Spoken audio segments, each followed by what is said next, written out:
தவக்காலத்தோட 32வது நாள்ல நம்ம எல்லாரும் ஒரு முக்கியமான இடத்துக்கு போக போறோம். அதுதான் ஏலா பள்ளத்தாக்கு. நம்ம எல்லாரோட வாழ்க்கையிலயும் ஒரு பள்ளத்தாக்கு இருக்கும். அது சோதனையோட காலம், கண்ணீரோட காலமா இருக்கும்.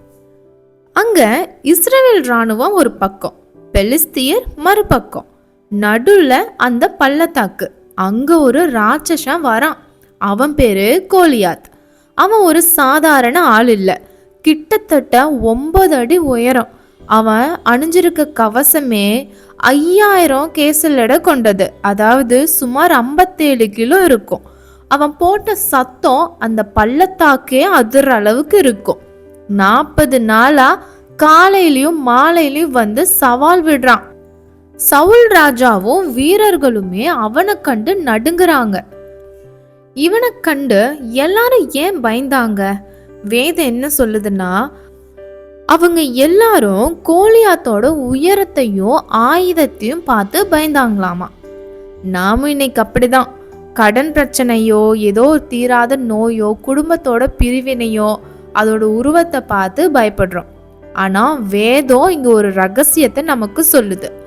மனுஷன் முகத்தை பார்ப்பான், கர்த்தரோ இதயத்தை பார்க்கிறார் அப்படின்னு 1 சாமுவேல் 16:7 இருக்கு. கோலியாத்து வெளியே பெரிய ராட்சசனா தெரிஞ்சான். ஆனா உள்ள அவன் கர்த்தரால கைவிடப்பட்டவன். தாவீதோ ஒரு சின்ன பையனா இருந்தான். ஆனா அவன் உள்ள கர்த்தருடைய ஆவியால நிறைஞ்சவன். இன்னைக்கு நம்ம முன்னாடி இருக்கிற ஒரு பிரச்சனையும் ஒரு பெரிய ராட்சசம் போல நம்மள மிரட்டலாம். ஆனா நம்ம இதயத்துல இருக்கிற விசுவாசம் தேவனை பார்த்தா போதும், எல்லா பிரச்சனையும் சின்னதாயிரும். அந்த ராட்சசன் 40 நாள் வந்து சவால் விட்டுட்டு போறான்.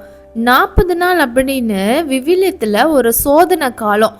நோவாவோட காலத்துல 40 நாள் மழை பெஞ்சிச்சு. மோசே 40 நாள் மலையில இருந்தாரு. நம்மளோட ஆண்டவரும் 40 நாள் வனாந்திரத்துல உபவாசம் இருந்தாரு. நம்ம வாழ்க்கை போராட்டம் நீண்டு கொண்டே போகலாம். இது எப்போ முடியும் அப்படின்னு நமக்குள்ளேயே நம்ம பழைய டைம் கேட்டுப்போம். கோலியாத் சத்தம் போட்ட அந்த 40 நாளும் இஸ்ரவேல்களுக்கு ஒரு பெரிய மன உளைச்சலாக தான் இருந்துச்சு.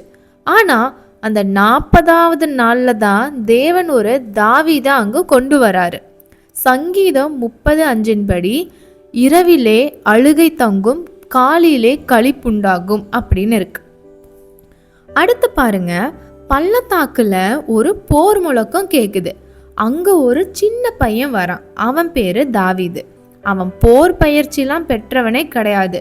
கையில ஈட்டியோ பட்டயமோ இல்லை. அவன் தான் தந்தை ஈசாயினோட பேச்சு கேட்டு போர்க்களத்துல இருக்க தன்னோட அண்ணன்களுக்கு உணவும் தானியமும் கொடுக்க அந்த இடத்துக்கு வந்திருக்கான். தாவீது அந்த போர்க்களத்துக்கு போகும்போதுதான் இந்த கோலியாத்தோட நிபந்தனை வார்த்தையெல்லாம் கேட்குறான். இஸ்ரவேலோட வீரர்கள் எல்லாம் பயந்து ஓடுறத தாவீது பார்க்கறான். ஆனா தாவீது மட்டும் ஓடல. அவன் நின்று அது என்னன்னு கேட்குறான். 1 சாமுவேல் 17:36 படி, ஜீவனுள்ள தேவனுடைய படைகளை நித்திக்கிறதற்கு இந்த விருதேசத்தனம் இல்லாத பெலிஸ்தியர் எம்மாத்திரம் அப்படின்னு இருக்கு. ஒன்று கவனிச்சிங்களா? மற்றவங்க கோலியாத்தை பார்த்தபோது ராட்சச அப்படின்னு பயந்து ஓடுனாங்க.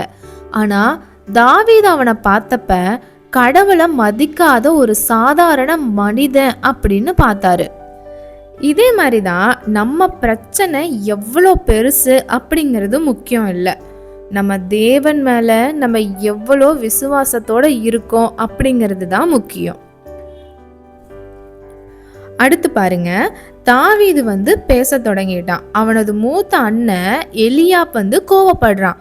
நீ ஏன் இங்க வந்த? சில ஆடுகளை யாரிடம் விட்ட? உன் துடுக்கை நான் அறிவேன் அப்படின்னு ஏளனம் செய்யறான். தாவீதை பார்த்து எல்லாரும் உன்னால இது முடியாது, அவனை வந்து எதிர்த்து நிக்க முடியாதுன்னு சொல்றாங்க. சவுல் ராஜா தாவீதை அழைச்சிட்டு, நீ ஒரு இளைஞன், மற்றவங்களும் சின்ன வயசுலேருந்து போர் வீரர்கள், உன்னால முடியாது அப்படின்னு சொல்கிறாங்க.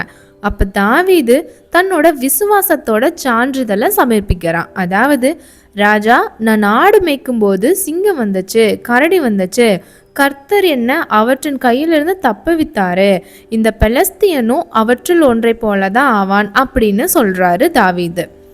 1 சாமுவேல் 17:37 படி, சிங்கத்தின் பாதத்திலிருந்தும் கரடியின் பாதத்திலிருந்தும் என்னை விடுவித்த கர்த்தர் இந்த பெலஸ்தியனின் கையிலிருந்தும் என்னை விடுவிப்பார் அப்படின்னு இருக்கு. கிறிஸ்தவ நண்பர்களே, இன்னைக்கு நம்ம ஒரு பெரிய கோலியாத்தை எதிர்க்கலாம். ஆனா நம்ம கடந்த காலத்தை கொஞ்சம் யோசிச்சு பாருங்க. ஒரு விபத்திலிருந்து கடவுள் உங்களை காப்பாற்றி இருப்பாரு. நீங்க தீராத நோயிலிருந்து குணமாயிருப்பீங்க. வறுமையில சோறு இல்லாம இருந்தப்ப அதுக்கான வழியை அவர் காட்டியிருப்பாரு. அன்னைக்கு உங்களை காப்பாத்தின அதே கரம் இன்னைக்கும் என்னைக்கும் உங்களை கைவிடாது. இயேசு கிறிஸ்து நேற்றும் இன்றும் என்றும் மாறாதவர் அப்படின்னு எபிரேயர் 13:8 இருக்கு. அடுத்து தாவீது இத பத்திலாம் சவுல் ராஜா கிட்ட பேசினதும் அவரும் போருக்கு ஒத்துக்கிட்டாரு. தாவீது போருக்கு சம்மதிச்சதுமே சவுல் ராஜா தன்னோட சொந்த போர் கவசத்தை அவனுக்கு உடுத்துறாரு. வெண்கலத்திலான தலைக்கவசம் அவனோட தலையில வைக்கிறாரு. தாவீது அந்த பாரமான கவசத்தை அணிஞ்சிட்டு கையில பட்டயத்தை பிடிச்சிட்டு நடக்க பாக்குறான். ஆனா அவனால நடக்கவே முடியல. இங்க ஒரு பெரிய பாடம் இருக்கு. உலகம் சொல்ற தீர்வுகள்லாம் சில நேரங்கள்ல நமக்கு சுமையா தான் இருக்கும். மற்றவங்க ஒரு பிரச்சனைய ஒரு விதமா கையாளலாம், ஆனா அதே கவசம் உங்களுக்கு செட் ஆகாது. தாவீது தைரியமா இத சொன்னான். இவைகளோடு என்னால் நடக்க முடியாது, இவற்றை நான் பழகவில்லை அப்படின்னு. அந்த கவசம் எல்லாத்தையும் தாவீது கழட்டி எரிஞ்சிட்டு தன்னோட மேய்ப்பன் தடியை எடுத்துக்கிறான். ஆற்றங்கரைக்கு போய் ஒரு 5 வளவளப்பான கற்களையும் தேர்ந்தெடுத்து தன்னோட மடியில போட்டுக்கிறான். அவனோட இருந்த ஒரு சாதாரண கவன், ஒரு பேக் மட்டும்தான் அவன்கிட்ட இருக்கு. கோலியாத் இவனை பார்த்து எள்ளி நகையாடுறான். நான் என்ன ஒரு நாயா, நீ என்கிட்ட குச்சிகளோட வர அப்படின்னு பேசுறான். கோலியாத் தன்னோட ஈட்டியும் கேடயத்தையும் தன் பலத்தையும் நம்பினான். ஆனா தாவீது எதை நம்பினான் தெரியுமா? தாவீது சொன்ன அந்த வரலாற்று சிறப்பு மிக்க பதில் இப்ப நான் சொல்றேன் கேளுங்க. நீ பட்டயத்தோடும் ஈட்டியோடும் கேடகத்தோடும் என்னிடத்தில் வருகிறாய், நானோ நீ நிந்தித்த இஸ்ரவேலினுடைய சேனைகளின் தேவனாகிய சேனைகளுடைய கர்த்தரின் நாமத்திலே உன்னிடத்தில் வருகிறேன் அப்படின்னு சொல்றான். இது 1 சாமுவேல் 17:45 இருக்கு. அன்பர்களே, நம்மளோட எதிரி பணத்தோட வரலாம், செல்வாக்கோட வரலாம், அதிகாரத்தோடையும் வரலாம். ஆனா நம்ம கர்த்தரோட நாமத்தோட நிக்கணும். அந்த கர்த்தரோட நாமம் அப்படிங்கிறது ஒரு பேர் மட்டும் கிடையாது, அது ஒரு அதிகாரம். இந்த கர்த்தரோட நாமத்திற்கு முன்னாடி வானோர்கள், பூதலத்தோர்கள், பூமியின் கீழோர்னு யாவருடைய முழங்கால்களும் முடங்கும். கோலியாத் தன்னோட மாமிசத்தை பறவைகளுக்கு போடுவேன் அப்படின்னு மிரட்டினான். ஆனா தாவீது விசுவாசத்தோடவே அறிக்கை செஞ்சான். தாவீது அந்த பெருங்கூட்டத்தை பார்த்து சொல்றான், யுத்தம் கர்த்தருடையது, நீங்கள் போராட வேண்டிய அவசியமில்லை, நீங்கள் செய்ய வேண்டியதெல்லாம் விசுவாசத்தோட களத்தில் மட்டும் நிற்பதுதான் அப்படின்னு. அந்த பள்ளத்தாக்கு ஒரு நிமிஷம் அமைதி ஆயிடுச்சு. கோலியாத் மெதுவா தாவீதை நோக்கி தன்னோட பாரமான உடலோடு நடந்து வரான். ஆனா தாவீது பயந்து பின்வாங்கல. வேதம் சொல்லுது, தாவீது விரைந்து பெலிஸ்தியனை எதிர்கொள்ள படையை நோக்கி ஓடினான் அப்படின்னு. இங்க நமக்கு ஒரு பெரிய பாடம் இருக்கு. நம்ம பிரச்சனைய பார்த்து எவ்வளோ தூரம் ஓடுறோமோ அவ்வளோ தூரம் அது நம்மளை துரத்தும். ஆனா அதுவே அதை தைரியமா எதிர்த்து நின்னோன்னு வச்சுக்கோங்களேன், அந்த பிரச்சனை நம்மளை பார்த்து மிரள தொடங்கும்.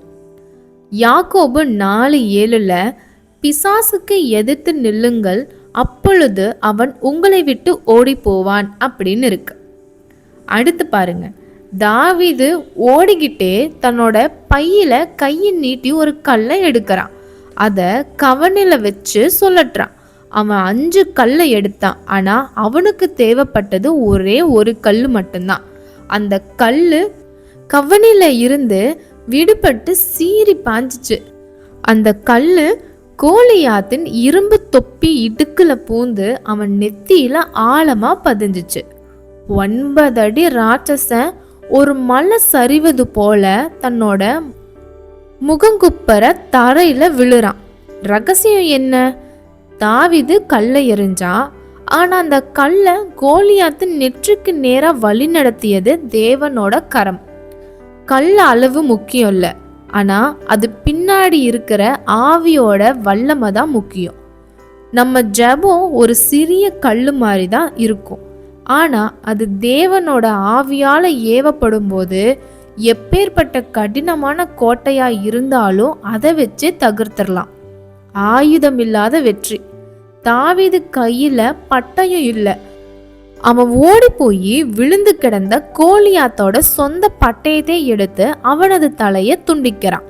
இதுக்கு என்ன அர்த்தம்? பிசாசு உங்களை அழிக்க எந்த ஆயுதம் பயன்படுத்தினானோ அதே ஆயுதத்தை கொண்டு அவனோட தலைய தேவன் நசுக்குவாரு. உங்களோட அவமானமே உங்களோட வெற்றியா மாறும். உங்களை அளவச்ச அதே இடத்துல உங்களை சிரிக்கவும் வைப்பாரு. இந்த கதையிலிருந்து நாம புரிஞ்சுக்க வேண்டியது ஒரே ஒரு விஷயம்தான். நம்மளோட எதிரியோ நம்மளுடைய பிரச்சனையோ எவ்வளோ பெருசா இருந்தாலும் நம்மளோட விசுவாசம் சின்ன அளவுல இருந்துச்சுன்னா கூட அந்த பெரிய பிரச்சனையை நம்மனால கர்த்தரோட கிருபையால முறியடிக்க முடியும். நம்ம பலவீனவங்களா இருக்கலாம், ஒரு சின்ன மேய்ப்பனை போல தனிமையில கூட இருக்கலாம். ஆனா நம்ம கர்த்தரை நம்பினோன்னா நம்ம ஒரு இராணுவத்தையே ஜெயிக்கலாம். நம்ம கிட்ட ஒரு 3 விஷயம் இருந்தா வெற்றி எப்பயும் நம்ம கிட்ட தான். நம்பிக்கை, துணிவு, கர்த்தரை முழுமையா சார்ந்திருப்பது. இதுதான் ஒரு வெற்றியோட சூத்திரமே.